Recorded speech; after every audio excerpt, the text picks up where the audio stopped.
على سيد المرسلين وعلى آله وأصحابه أجمعين.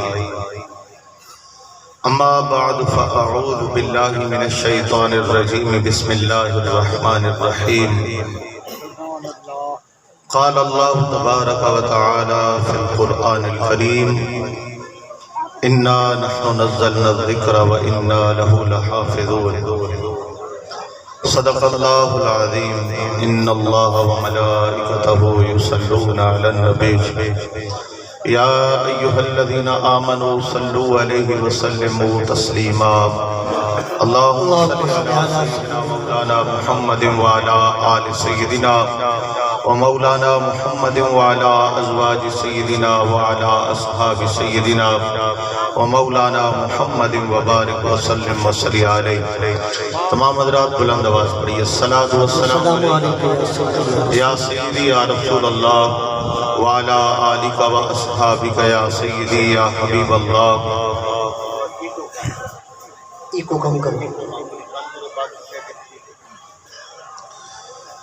کافی تعداد میں آپ حضرات بیٹھے ہیں، ذرا بلند آواز پڑھیے: الصلاۃ والسلام علیکم یا سیدی یا رسول اللہ.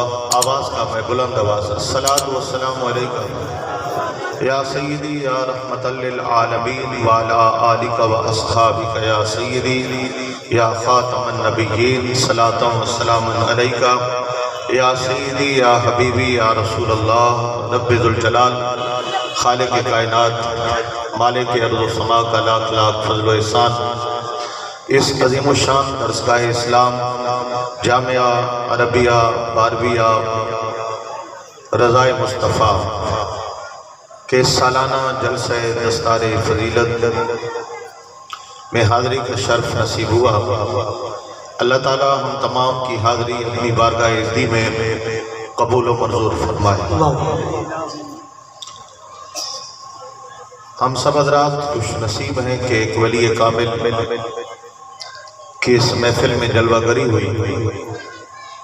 جگر گوشہ امیر اہل سنت عالم باامن مجاہد اسلام خواجہ خواجگان شیخ المشائخ حضور قبلہ صاحبزادہ پیر محمد حسن الحسنی الباروی دامت برکاتہم العالیہ اسٹیج کے زیب و زینت بنے اور ہم نے اپنی آنکھوں کو نور بخشا اور آپ کی زیارت سے ہمارے دلوں کو سرور ملا. اللہ تعالیٰ آپ کا سایہ اہل سنت پہ تعدیر قائم اور دائم رکھے. بانی جلسہ اور بانی و محتمم جامعہ حاضہ استاد العلماء مجاہد اہل سنت حضرت علامہ مفتی غلام عباس باروی صاحب دامت برکاتہم العالیہ اور آپ کے صاحبزادہ والا شان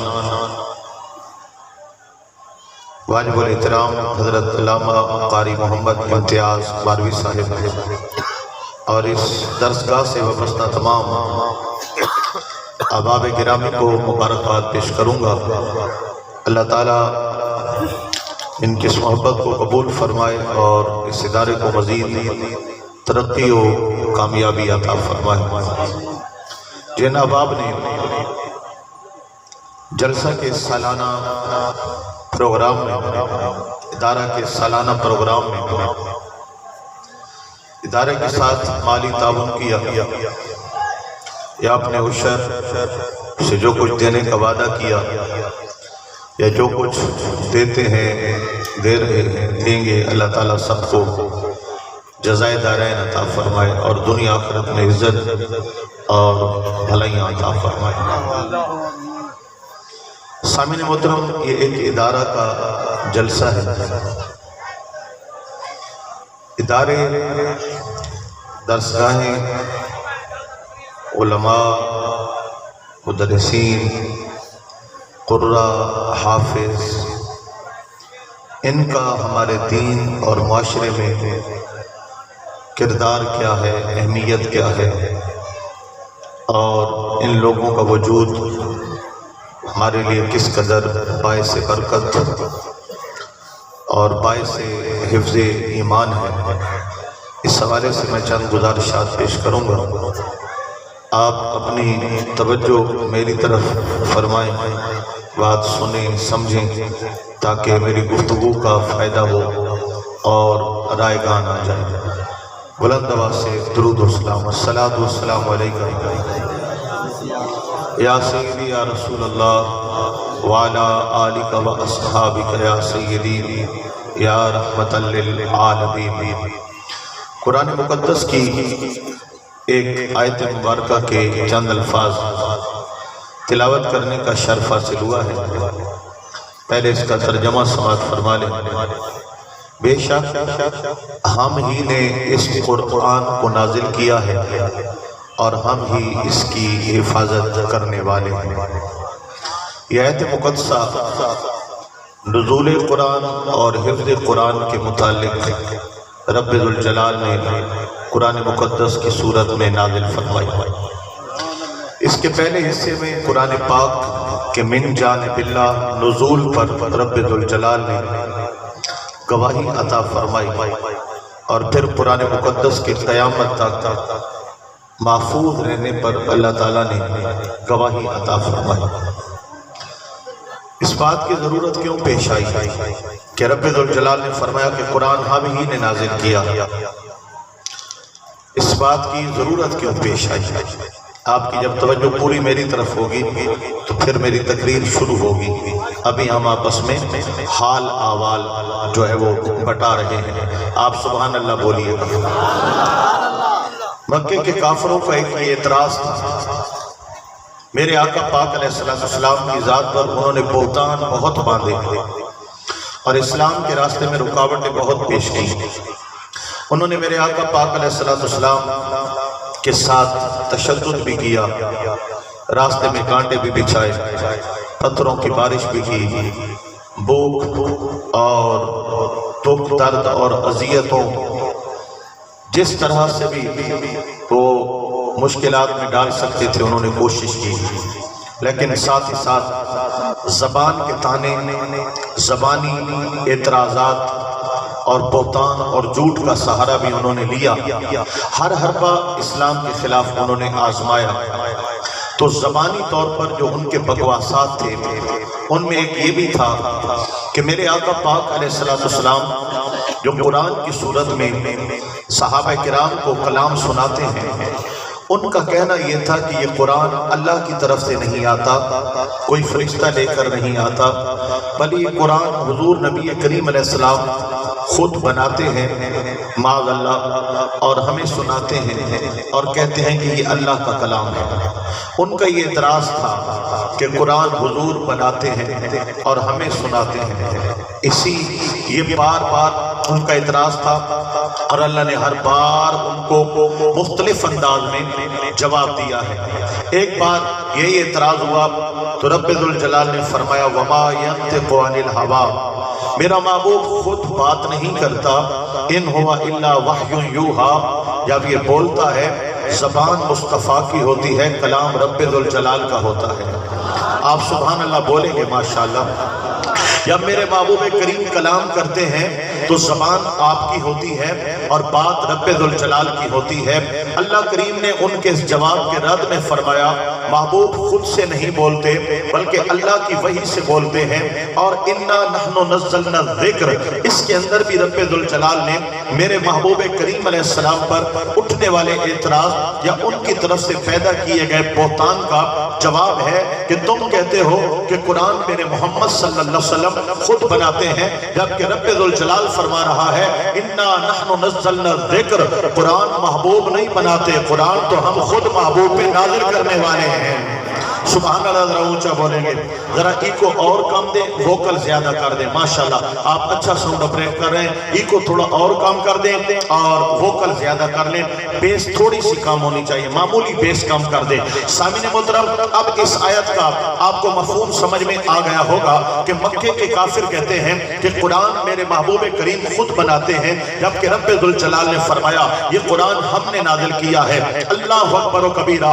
اب اس بات پر اگر میں چند دلائل دینے لگوں کہ قرآن من جانب اللہ ہے تو وقت بہت کم ہے اور ہماری بات طول پکڑ جائے گی۔ اب میں اگلے جملے پر آتا ہوں۔ اب تمہارے دوست آؤ، میرے آقا پاک علیہ السلام سے قبل اللہ پاک نے 1 لاکھ سے زائد انبیاء کرام کو دنیا کے اندر جلوہ کر کیا۔ انبیاء کرام کتابیں لے کر آتے ہیں، صحیفے لے کر آتے ہیں، لیکن معاملہ کچھ یوں ہوا، حضرت موسیٰ علیہ السلام پر تورات کا نزول ہوتا ہے، ابھی چند سال گزرتے ہیں، قوم تورات کو بدل دیتی ہے۔ حضرت عیسیٰ علیہ السلام پر انجیل کا نزول ہوتا ہے، حضرت عیسیٰ علیہ السلام پر چند دن گزرے اور انجیل کا نزول ہوا، اور آپ کے جانے کے بعد آپ کے آسمانوں کی طرف جلوہ گر ہونے کے بعد پچھلوں نے تو آپ کی انجیل کو تبدیل کر دیا۔ حضرت داؤد علیہ السلام پر زبور کا نزول ہوتا ہے، آپ کے جانے کے بعد قوم نے زبور کو تبدیل کر دیا۔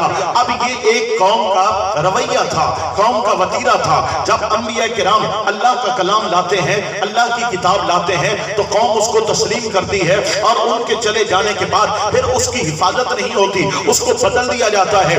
اب یہی ایک خدشہ ذہنوں میں تھا کہ نبی پاک صاحب الاولاد علیہ السلام بھی اللہ کی طرف سے آئے ہیں، اللہ کی آخری کتاب آپ لے کر کے آئے ہیں، ہو سکتا ہے رسالت امام علیہ السلام کے ظاہری پردہ کرنے کے بعد، گنبد خضرا میں جلوہ گر ہونے کے بعد پچھلے آنے والے اس کتاب کو بدل دیں گے، اس میں تبدیلیاں ہو جائیں گی، اس میں کچھ نیا ڈالا جائے گا، اس میں سے کچھ نکالا جائے گا۔ اللہ پاک نے اس خدشہ کو دور کرتے ہوئے فرمایا، لوگوں دلوں میں وسوسے نہیں لانا، انا نحن نزلنا الذکر وانا لہ لحافظون، قرآن کو نازل کرنے والا بھی خدا ہے اور قرآن کی قیامت تک حفاظت کرنے والا بھی خدا ہے۔ اور نعرہ میں آپ مارا یا کوئی مرے سی